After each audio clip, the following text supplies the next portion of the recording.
Comment facturer quand tu es monteur vidéo? Je monte des vidéos depuis que je suis au collège, maintenant j'ai 21 ans, j'exerce en freelance depuis décembre 2021. On va dire que je commence à avoir pas mal d'expérience dans ce domaine-là. Et donc dans la vidéo, je vais t'apprendre comment fixer tes prix et comment facturer. Soit un prix fixe ou un prix à l'heure. C'est la question que sûrement tu te poses et que moi aussi je me suis posé au tout départ. On y va. Pour moi, l'étape numéro 1, c'est d'établir ton taux journalier moyen, ce qu'on appelle le TJM. Et ça, peu importe ton activité. Quand tu es freelance, il faut absolument que tu saches à peu près tes tarifs et donc ton taux journalier moyen. Et ce dernier, il va dépendre de pas mal de facteurs. De ton expérience, de la qualité du travail que tu rends et de tes charges. Et nous, en tant que monteur vidéo, on a des charges supplémentaires que certaines professions n'ont pas. Par exemple, toute la suite Adobe, on est à 64 € par mois, donc c'est quand même un coût assez important qu'il va falloir donc répercuter sur le client. Également, c'est important d'avoir un abonnement au Google Drive pour pouvoir rendre la vidéo au client parce qu'avec les 10 Go gratuits, tu vas pas aller très loin. Tous tes achats de plugins, tes abonnements musique, Artlist, Motion Array, Envato pour avoir des plans de coupe, tout ça, ça a des coûts, environ une vingtaine d'euros par mois. Pour ceux qui sont vidéastes,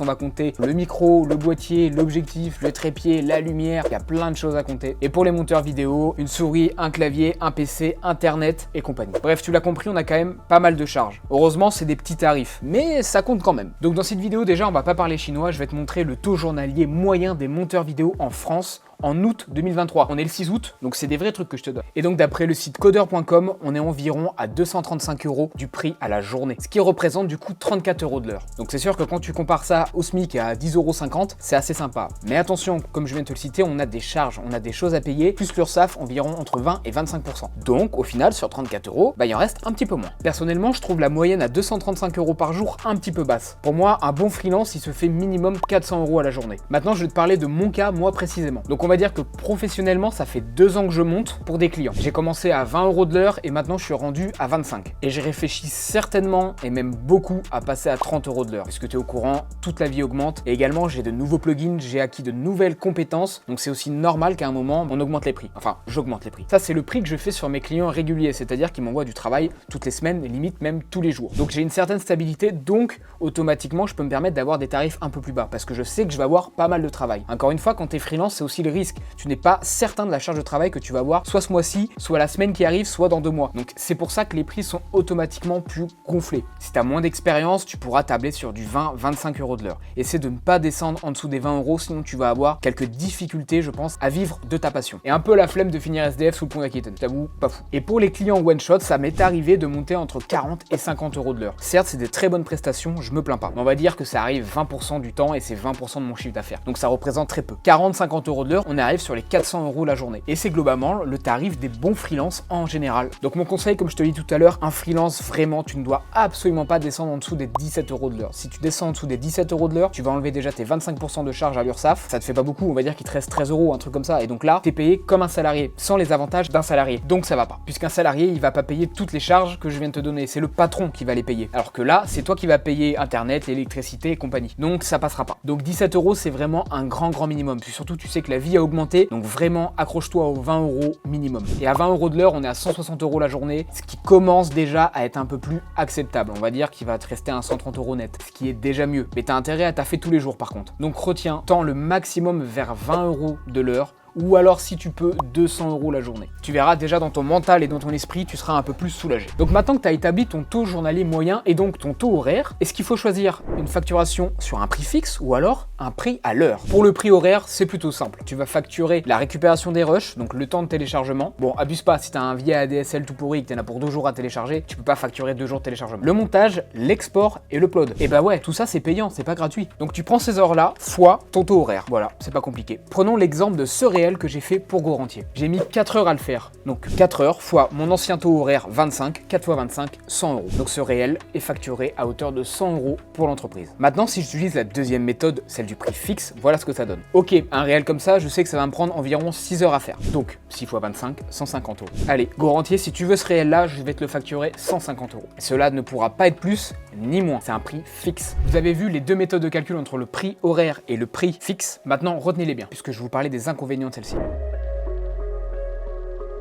Pour moi, le principal problème de la facturation fixe, c'est qu'elle ne prend pas en compte toutes les modifications du client qui va vous demander une fois que vous avez rendu la vidéo. Quand on rend une vidéo, il y a toujours des modifs. Ça, il faut s'y attendre et c'est souvent très chiant et un enfer. Et donc, c'est un grand problème quand on est sur une facturation fixe, puisqu'on ne pourra tout simplement pas répercuter ses coûts. Donc, par exemple, si vous passez 3 heures à faire des modifications derrière, au final, vous allez être payé que sur 6 heures, comme ce que je vous ai fait dans mon calcul. Alors qu'au final, la vidéo vous aura coûté 5 heures supplémentaires. Donc, pour 11 heures de travail, j'aurais dû pricer, ça veut dire fixer son prix à 275 €. Rappelez-vous, au final, on avait facturé 150 € à prix fixe, donc ça ne peut pas être plus. Et donc là, on se retrouve baisé, clairement. C'est pour ça que tu l'as compris, moi, le prix fixe, c'est pas mon délire. Le deuxième problème de la facturation fixe, c'est qu'à l'avance, quand tu es surtout débutant, tu ne connais pas forcément le temps que le montage que le client te demande va te prendre. Tu es censé estimer, ok, ça va me prendre 2 heures, 3 heures, 4 heures, 5 heures. Au final, tu sais pas au début. Et parfois, moi-même, ça m'arrive de ne pas savoir la charge de travail qui m'attend derrière. Bon, avec le temps, tu t'y fais, tu vas avoir quand même des grosses idées pour pricer au mieux. Donc tu l'as compris, soit tu as bien pricé et au final tu passeras moins de temps que prévu et donc avec un prix fixe tu vas facturer plus fort, ou alors si tu as mal pricé ou s'il y a des modifications, tu vas te voir réduire ton surplus en fait. Donc limite, si tu prices très mal, tu vas travailler gratuitement ou à perte et ça, c'est pas possible. Donc c'est pour ça que moi j'ai choisi la technique du taux horaire. Beaucoup la déconseillent en trouvant que ça s'apparente à du salariat. Ok,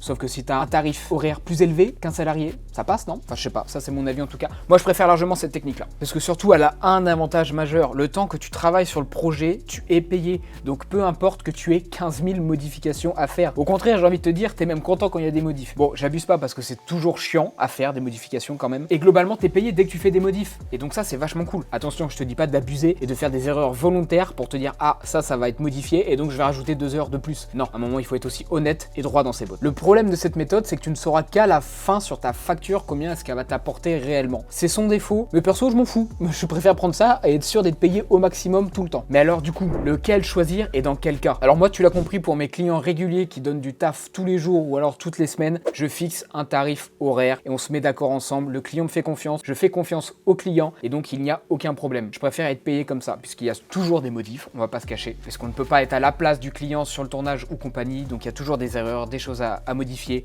des éléments à apporter, des choses qu'on a pu oublier, des erreurs qu'on a pu faire aussi, c'est sûr. D'ailleurs, je te conseille, quand c'est vraiment ton erreur, ne facture pas le client. Si c'est vraiment ton erreur, tu vas le fidéliser, ne le facture pas. Fais-lui en cadeau, tout ça pour au final, on va dire qu'il soit de ton côté et que tu l'aies un peu entre guillemets dans la poche. Si tu le factures alors que c'est ton erreur, tu comprends que c'est pas possible. Demain, tu as un carreleur qui fait de la merde chez toi, il a intérêt à refaire ton carrelage gratuitement. Là, c'est un peu la même chose. Et pour les missions one shot, où vraiment on est sur des missions où je sais que le client va venir me voir qu'une fois pour faire soit une presta vidéo ou soit un montage vidéo, on va pas se mentir, généralement on est sur un prix fixe. Et avec le temps, j'arrive à savoir globalement combien de temps ça va me prendre, donc je price généralement assez bien. Cependant, je couvre mes arrières avec cette méthode là, c'est-à-dire que je fais un devis, ce que je ne fais pas forcément avec les clients réguliers, puisque ça ferait un peu trop de paperasse et ça serait un petit peu chiant. Je devrais en faire limite tous les jours, donc c'est pas possible. Attention, je te déconseille de faire ça, mais bon, t'as compris que si à un moment tu taffes tous les jours avec les mêmes clients, tu peux pas tous les jours faire un devis, c'est pas possible. Donc à partir du moment où tu leur fais confiance, moi par exemple, je sais où habitent ces clients-là, c'est devenu des copains, il y a aucun problème. S'il faut que j'aille crever leurs pneus et péter leur bagnole, détruire leur maison,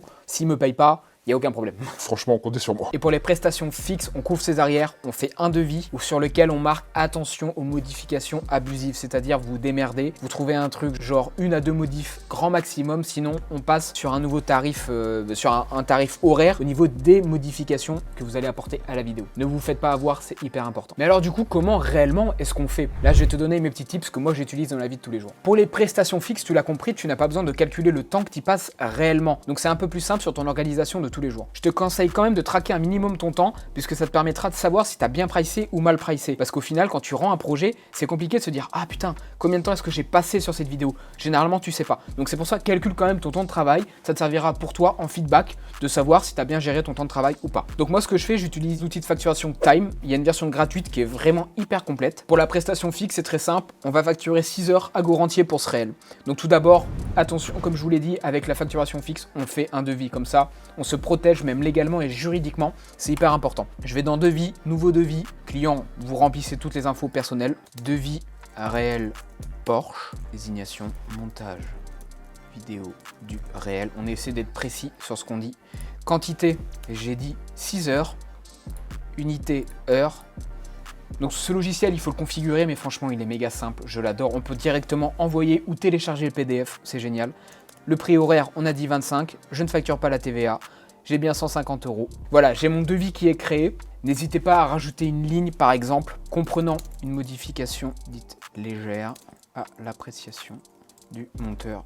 Avec cette phrase-là, s'il y a un litige avec le client, il n'y a aucun problème, vous êtes couvert, puisque si ici il marque bon pour accord, il a dû lire cette petite phrase et donc vous êtes sûr que s'il y a des modifications, vous pouvez le facturer. Si lui ne veut pas, bon, là on va rentrer dans des choses un peu chiantes, va falloir aller sûrement au tribunal, je sais pas, ça m'est jamais arrivé. Mais ne vous inquiétez pas, à partir du moment où vous êtes clair sur votre devis, il y a marqué ok, c'est une modification dite légère qui est comprise dans ce prix-là. Après, reste à définir ce qui est vraiment une modification légère, donc ne jouez pas avec ça également, puisque ça sera du coup à l'appréciation du juge et donc aussi à votre appréciation à vous sur ce devis. Par exemple, si vous demande juste de changer la musique sur le réel alors que ce réel même est basé sur le tempo de la musique, moi c'est pas ce que j'appelle une modification légère. Au contraire, je dois recommencer tout le réel pour bien le recaler sur la musique. Donc voilà, il faut bien en parler au client, échanger avec lui sur WhatsApp et compagnie. Ça peut être important de mettre ça au clair. Mais une fois qu'il a signé, vous êtes tranquille. Et n'hésitez pas également à faire un acompte là-dessus. Vous prenez par exemple 30% de 150 €. Si vous ne connaissez pas le client, n'hésitez pas à faire ça. Moi c'est ce que je fais avec les prestations one shot.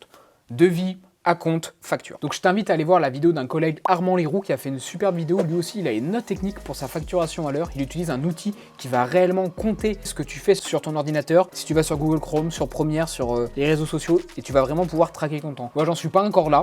Je me fais plutôt confiance. Quand je facture, je suis en plein dedans et je vais pas voir à droite à gauche. Donc là-dessus, j'ai pas trop de problème. Donc moi, ce que je fais, j'ai créé un agenda. Par exemple, ce réel-là, je vais facturer quand je travaille. Je sais pas, par exemple, ok, j'ai commencé à midi. Il m'a pris exactement 4 heures à faire. Donc 1 heure, 2 heures, 3 heures, 4 heures. Hop, je mets un hashtag, vous allez voir pourquoi. Et je vais mettre go rentier, généralement je mets le nom du client et la tâche que j'ai faite. Donc si vraiment on veut avoir un tracking poussé, on peut faire ok, j'ai fait 1 heure de dérush, j'ai fait 1 heure à faire ça, 1 heure de plot, bon bref, vous avez compris. Donc go rentier, là je vais faire simple, je vais mettre réel en une étape. Et là j'ai créé un deuxième agenda et j'enregistre ça. Cet agenda qui est lui-même relié à une extension sur Google Chrome et plus exactement sur Google Sheets. Cette extension s'appelle Timesheet et justement à partir d'un agenda que vous avez créé, vous allez pouvoir récupérer et établir sur une feuille de calcul exactement le nombre d'horaires que tel projet vous a pris. Donc heures et minutes et ça c'est hyper pratique. Donc là je vais update mon report et vous allez voir qu'au total de 33,20, on va passer à 37,20 et que j'ai bien le go rentier qui s'est ajouté et que j'ai passé 4 heures à le faire. Donc après c'est pas compliqué. Ce que je fais cette fois-ci, je vais faire une facture à go rentier, nouvelle facture client go rentier, intitulé, vous l'avez compris, montage réel Porsche. Quantité tout simplement 4 parce que ça m'a pris 4 heures à faire, unité heure, prix unitaire, mon prix à l'heure qui est à 30 €, TVA 120. Et voilà, j'ai juste à reporter tout ça. Quand vous avez plusieurs prestations au sein d'un même client, vous pouvez faire exactement pareil. Par exemple, si go rentier m'avait donné le projet Marielle à faire, je sais que pour Marielle, j'avais mis 27 minutes à faire ça. En heure décimale, ça doit faire 27, quelque chose comme ça. Je peux faire tout simplement une deuxième ligne avec marqué Marielle. Ça m'a pris 0,27 heure. Hop, heure à 30 de l'heure, ce qui représente 8,10 €. Et donc là, comme ça, j'ai moyen de tout facturer au sein d'un même client. Du coup, cette extension Timesheet, elle me permet de faire des reports sur la durée que je lui demande. Donc moi, je fais ça au mois, et ce qui me permet de savoir quel projet m'a pris combien de temps. Et pareil pour le client qui vous règle votre facture. Donc voilà un petit peu pour mes tips et astuces. Comment est-ce que moi je fais? Donc j'utilise Timesheet et hyper pratique Time. C'est vraiment le meilleur outil de facturation pour moi, parce qu'en plus, il est gratuit et il est génial.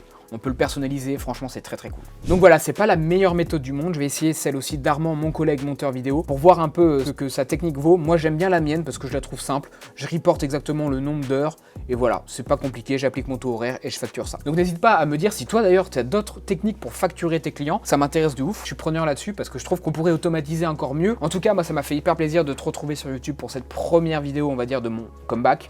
Si tu as des questions, n'hésite pas dans les commentaires, j'y répondrai volontiers. Et si tu l'as aimé, un petit pouce bleu, ça fait le plaisir, n'hésite pas à la partager. Et moi je te dis à la prochaine dans une nouvelle vidéo.